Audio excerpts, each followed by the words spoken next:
Bonjour à tous, nouveau changement de décor. Voilà, j'ai fait une petite vidéo parce que je trouve que j'étais un peu rapide hier sur l'histoire de la comparaison de séquences d'acides aminés.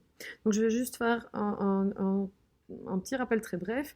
Dans la première vidéo que j'ai postée, j'ai parlé des preuves de l'évolution, des preuves, des arguments en faveur de l'évolution. J'ai parlé des preuves anatomiques. Avec les structures homologues, notamment du bras des tétrapodes, donc avec un os dans le bras, deux au niveau de l'avant-bras, et puis au niveau de la main, c'est plus variable. Ça va?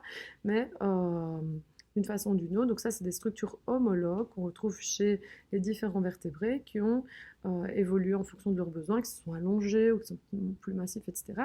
Et donc qui ont évolué de façon divergente en fonction des besoins de l'espèce. Donc qui n'ont peut-être plus la même fonction, mais qui ont la même origine. Donc ça, c'est pour les preuves, les structures homologues, pardon. Et j'ai insisté sur le fait qu'il y avait des structures vestigiales, je vous le rappelle, comme le coccyx, etc. C'est aussi des structures homologues, mais qui ne servent plus à rien. Autre exemple, autre preuve de l'évolution, je suis désolée, je vais vite, autre preuve de l'évolution, l'épreuve embryonnaire dont je vous ai parlé. Donc je vous ai dit, plus deux embryons se ressemblent à un certain stade, le stade phylotypique en l'occurrence, et plus ils sont proches, plus ils sont des cousins proches au niveau évolutionnaire. Ça va? Et je vous ai dit aussi qu'il y avait par exemple, qu'on a tous eu à un moment donné, des fentes branchiales, ça va? Donc tout comme les poissons, des structures qui disparaissent, qui étaient présentes à l'état embryonnaire et qui disparaissent par la suite.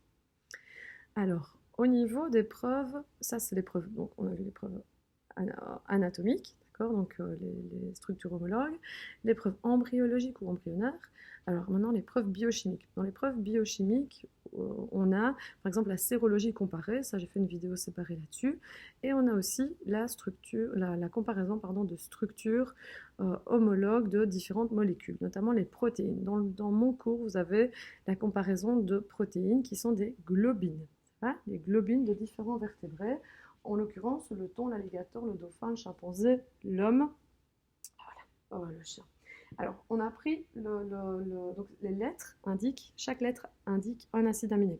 Quand c'est rouge, c'est que c'est présent chez les autres espèces. Quand c'est noir, c'est que c'est présent, c'est que c'est différent chez les autres espèces. C'est un autre acide aminé. D'accord?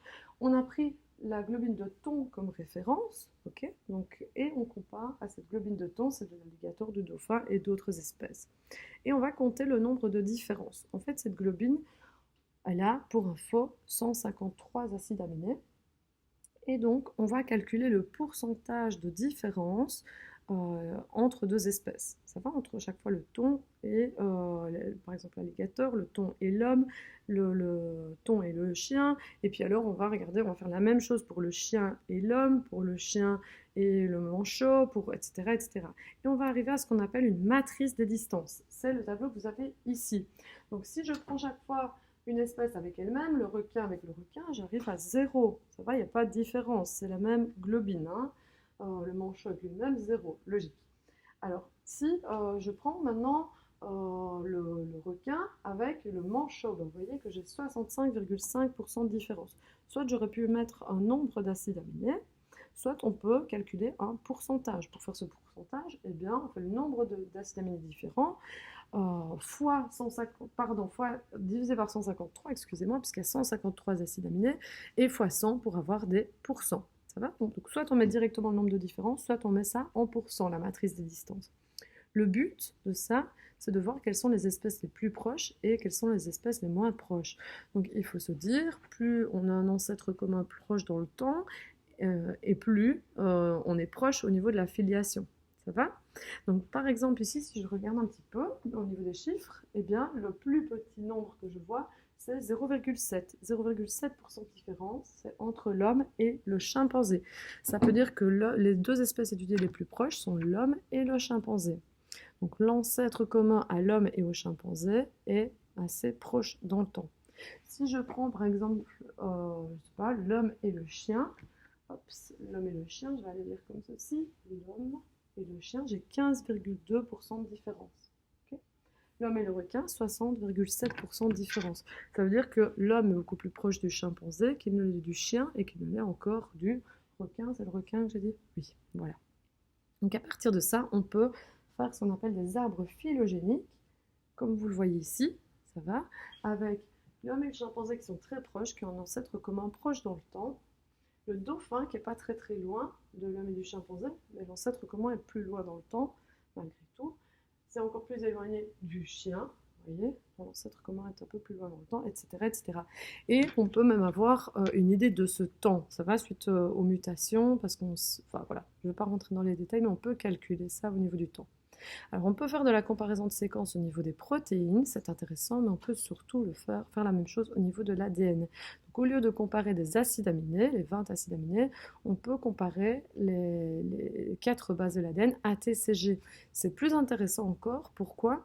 Parce qu'on peut voir certaines mutations qui sont silencieuses en fait. Donc je vous rappelle que le code génétique est redondant et que même s'il y a une mutation dans l'ADN d'une lettre, d'une paire de bases ou deux paires de bases, eh bien on peut retomber sur le même codon. Ça va donc, pardon, le codon peut être différent, mais avec deux codons différents, on peut retomber sur le même acide aminé. Désolée, je me dépêche, j'en perds mon latin, je suis dans une haute école et il va y avoir cours, donc je me dépêche. Oui, bref. Euh, et donc du coup, j'en perds mon latin comme je vous le dis.